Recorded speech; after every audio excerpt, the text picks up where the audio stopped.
Tudo bem, pessoal? Como vão vocês? Hoje o vídeo é sobre estequiometria, aquele que você escolheu lá no Instagram. Bem-vindo! Você está no Chemical!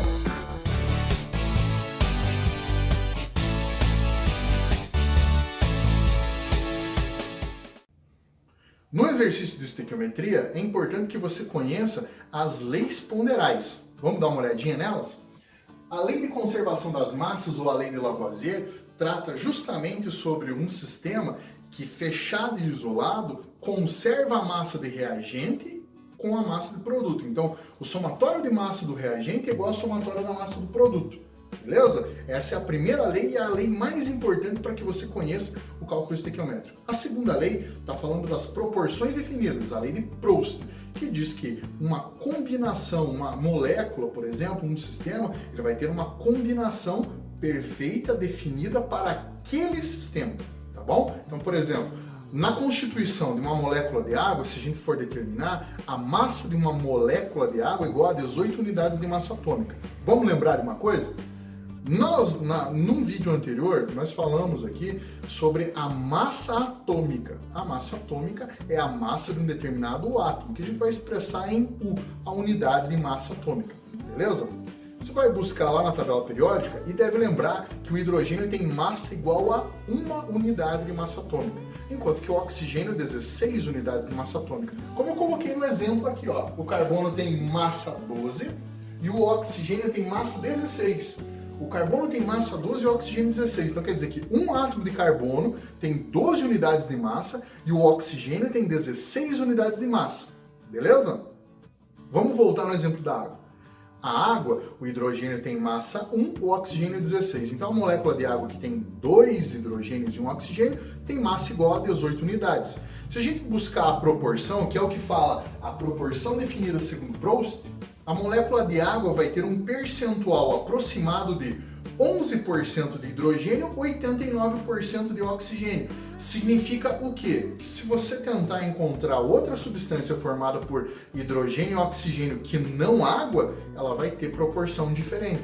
Então a proporção definida trata justamente disso, que as combinações entre os elementos químicos e a combinação dos elementos químicos de substâncias diferentes para poder montar um terceiro ou um quarto composto, um produto final, ele vai sempre seguir um padrão. E esse padrão é a proporção definida para aquela reação ou então para aquela transformação. Beleza? No exemplo que eu vou mostrar para vocês, eu estou tratando da combustão do carbono. O carbono mais o oxigênio para formar o dióxido de carbono. Beleza? Agora, para a gente entender melhor a lei das proporções definidas e a lei de Lavoisier, é preciso que você também respeite o equacionamento, ou seja, o balanceamento lá da equação química. Como que a gente vai fazer isso? Então eu preciso colocar o número de átomos do reagente igual ao número de átomos que contém o produto. E assim, os elementos combinando-se em uma proporção tal qual o número de átomos do reagente e átomos no produto fiquem iguais, você terá a massa conservada. Então, esse é o primeiro momento em que a gente vai postular, que vai aceitar a lei de Lavoisier. A conservação das massas começa aí, no momento em que você coloca o número de átomos igual no reagente e o número de átomos igual no produto. Beleza? Dá uma olhada no exemplo aqui, então. Pessoal, então de posse dos dados de massa do carbono 12 e o oxigênio 16, a gente vai fazer então a conservação das massas. Repare você que essa equação ela é mais simples, esse primeiro exemplo, então ele já está corretamente balanceado. Como que eu vejo isso? Como é que eu sei? O número de átomos de carbono no reagente é igual ao número de átomos de carbono no produto. Eu tenho um átomo, 2 átomos de oxigênio no reagente e 2 átomos de oxigênio no produto.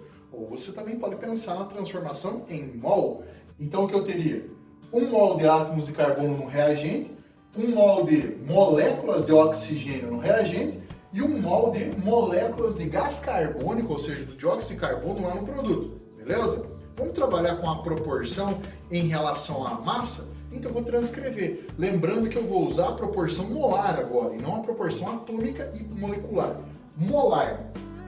1 mol para 1 mol para 1 mol. Então é muito comum que você ouça 1 para 1, 3 para 2, 1 para 2, 1 para 3. Essas são as proporções molares que a gente vai trabalhar numa reação química, beleza?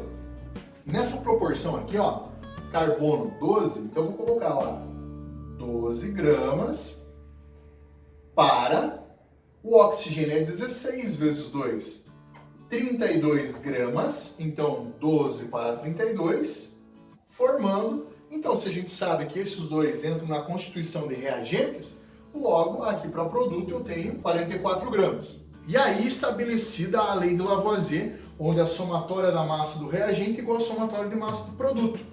12 mais 32 igual a 44. 44 no reagente e 44 no produto. Beleza? Agora, vamos pensar numa outra proporção. Uma vez que você entenda que isso seria, se a gente colocar de uma maneira bem simplória, uma proporção definida, ou seja, 1 para 1 para 1, concorda comigo que se eu estiver preparando 2 para 2 para 2, eu preciso utilizar o dobro. 3 para 3 para 3, eu vou utilizar o triplo dessa proporção.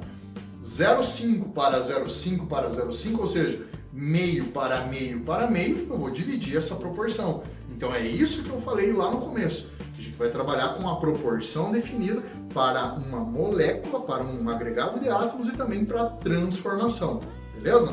Vamos dobrar? Vamos trabalhar com o dobro da proporção? Então se eu fizesse no dobro da proporção, o que eu vou fazer? Eu vou pegar isso aqui, ó, e multiplicar por 2.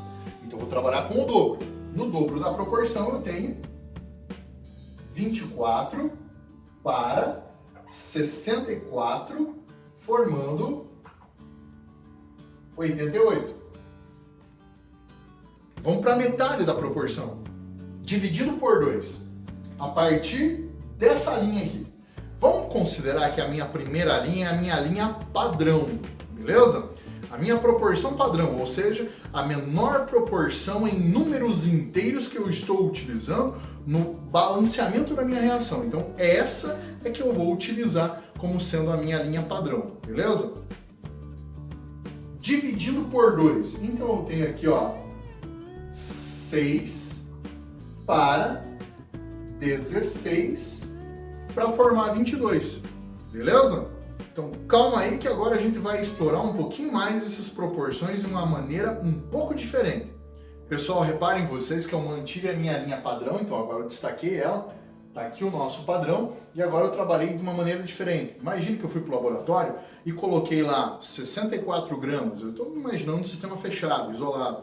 E aí, o carbono está lá, o oxigênio está disponível, vai rolar uma fagulha para que haja essa combustão, e eu vou colocar 64 gramas de carbono junto com 64 gramas de oxigênio em um determinado sistema. E aí eu quero perceber o que vai formar lá o CO2. Tá, então beleza, vai formar quanto desse CO2?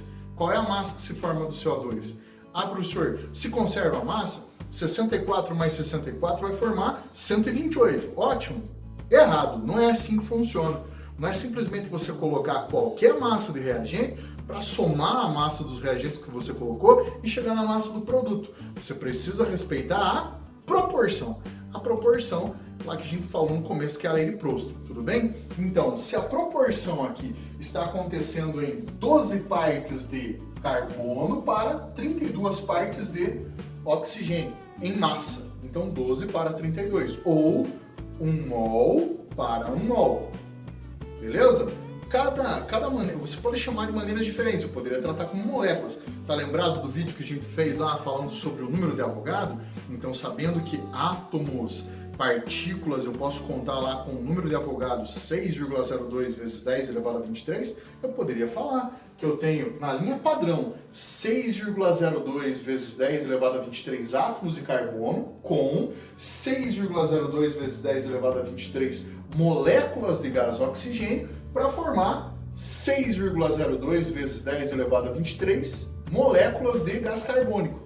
Então você também poderia trabalhar com a proporção atômica e molecular, utilizando lá o número de Avogadro, beleza? Mas aqui a gente está trabalhando com massa, então vamos olhar lá como é que ficou. 12 partes para 32 partes em massa para formar 44. Mais 64 para 64, como é que eu resolvo isso? Quer ver, ó? Uma dica que eu vou dizer para você, sempre tente buscar alguma proporção. Nesse meu exemplo aqui, eu estou percebendo uma proporção que a gente já usou, inclusive, no take anterior. Antes desse exemplo, estava lá. Lembra que eu coloquei o dobro da proporção? No dobro da proporção, eu teria que usar 24 para 64. E não é que você está utilizando 64 gramas do O2 nesse caso? Então, toda vez que eu utilizar 12 com 32 de proporção carbono-oxigênio, eu vou ter que repetir essa mesma proporção. Vamos dobrar ela, vai ficar 24 para 64. Concorda comigo? No meu exemplo, você também pode utilizar assim, quer ver? Reparem que na proporção eu preciso de mais massa do oxigênio do que massa de carbono. Mas os dois são iguais. Então significa que aquele que demanda e precisa de mais massa vai ser o que a gente chama de reagente limitante. O reagente limitante vai ser aquele que limita a minha reação, é aquele que vai ser consumido totalmente no sistema. Portanto, se eu dobrar a minha proporção, o que vai acontecer? Eu vou precisar utilizar aqui, 32 para 64. Mas aí o 12 vai ter que virar 24. Professor, mas você não colocou 24, você colocou 64. Bem lembrado.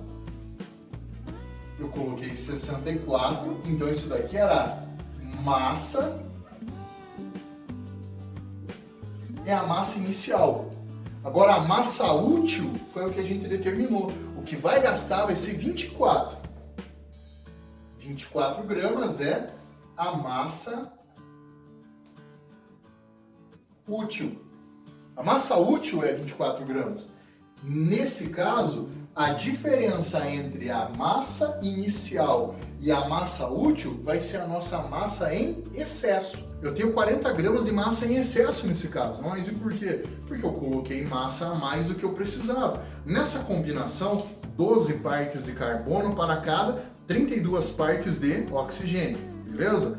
Então, assim, se eu utilizar o dobro, 64 de oxigênio, eu não vou precisar de 64 de carbono, eu preciso apenas de 24. Então foi um desperdício, foi à toa que eu acabei colocando. Não é sempre à toa. Industrialmente falando, e muitas vezes o processo, para que você garanta o consumo de um determinado reagente, às vezes você tem que colocar o outro em um pouquinho de excesso.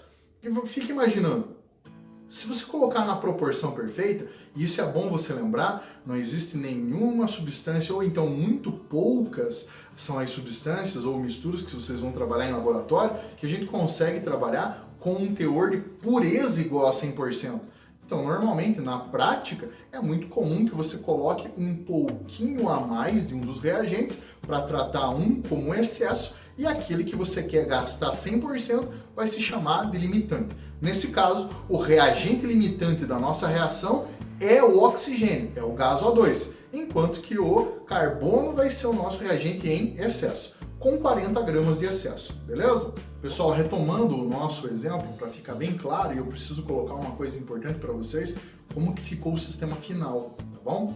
Então assim, lá no nosso padrão, reparem que a gente tinha 12, 32 para 44, então 12 para 32 para formar 44. Naquela proporção de 64 com 64, a gente já descobriu que o excesso está aqui, Aqui eu tenho excesso e aqui eu tenho o meu reagente limitante.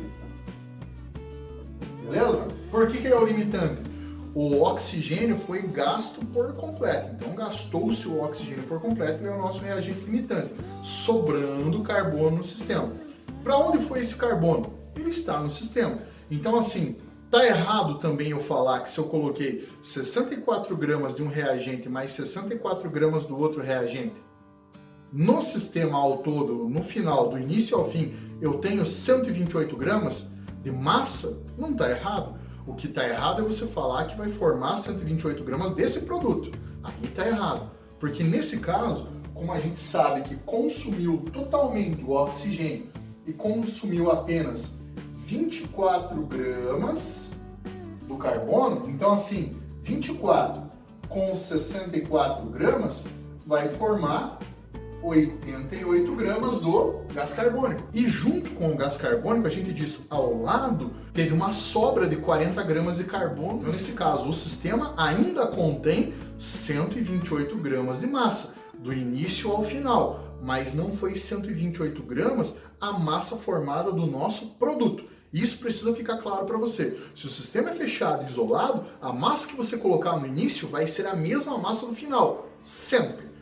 Porém, a massa do produto, a massa que entra como constituição de reagente na proporção definida, pode ser diferente daquilo que você colocou. Haja vista o que a gente acabou de fazer aqui, beleza?